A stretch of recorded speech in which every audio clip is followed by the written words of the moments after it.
Welcome back to my channel. In today's video I'll be showing you how to make chicken kebabs. This recipe is a healthier version than the normal chicken kebabs which are normally deep fried. Also, if you're new to my channel, make sure to press the subscribe button.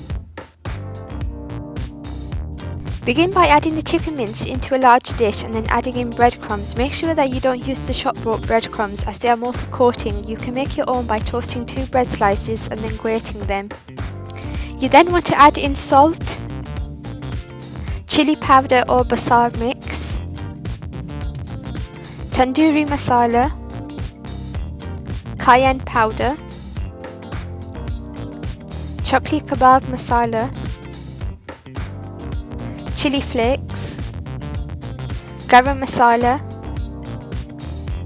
Coriander powder, whole cumin seeds, ground onions, ground green chillies,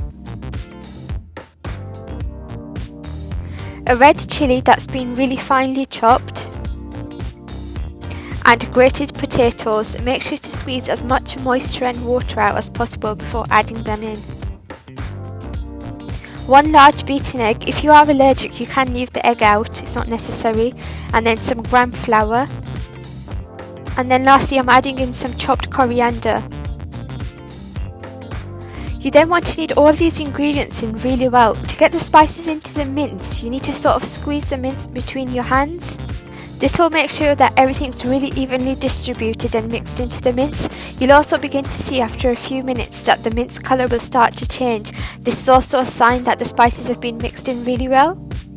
Once you've kneaded everything in, the mixture should look like this. The mixture will also be slightly sticky and this is perfectly normal for chicken mince. Don't be tempted to add more gram flour in as you'll dry the kebabs out too much. Chicken mince is less fatty, so you'll need to keep it as moist as possible. You then want to place this in the fridge overnight or at least for a couple of hours.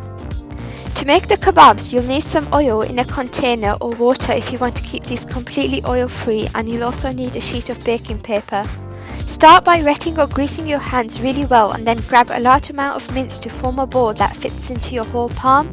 I like to keep these kebabs slightly thick as this helps to keep the kebabs moist. The thinner they are, the more dry they will be.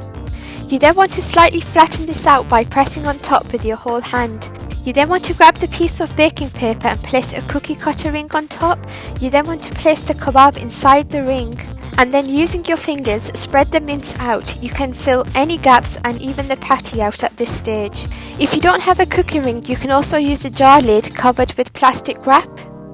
Once you're happy with the shape and size, lift off the ring and then smooth out any rough edges. You can then start placing these kebabs onto a grill tray as you make them.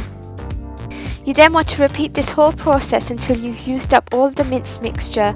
It's also up to you what size you want to make these. I've used a 3.5-inch cookie cutter, however you can make these slightly smaller, but bear in mind they will shrink when cooked. You can also shape these kebabs and then freeze flat and then place them in freezer bags. They'll stay good in the freezer for at least a few months. Also, one tip for using the cookie cutter is to oil the inside of this as this will help to lift it off easier.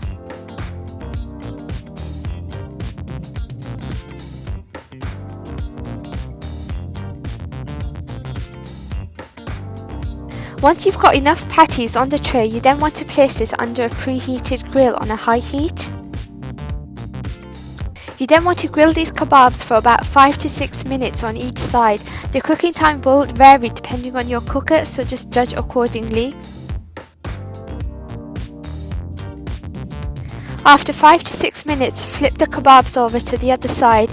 As you can see, they should have a nice golden brown top.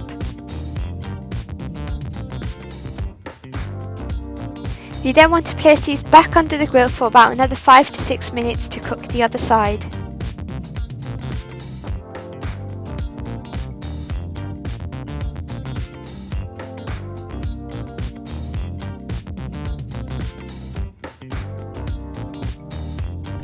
After about 10 minutes, the kebabs are now done and should look like this. Don't be tempted to overcook these kebabs as the chicken does cook really quickly. If you do leave them on for longer, you do risk drying the kebabs out from the middle. You then want to repeat this whole process for the rest of the kebabs. This mixture will make around 13 large sized kebab pieces. You can serve these kebabs with some rice or even some salad and naan. If you like this recipe, make sure to like, comment and subscribe to my channel. Make sure to press the bell notification so you can be the first to be notified about all my upcoming videos. You can also follow me over on my official Instagram page and Facebook page called Fooditives. The links are in the description box of this video, and on there I share all my written recipes and lots of photos. Thank you for watching, and I'll see you in my next video.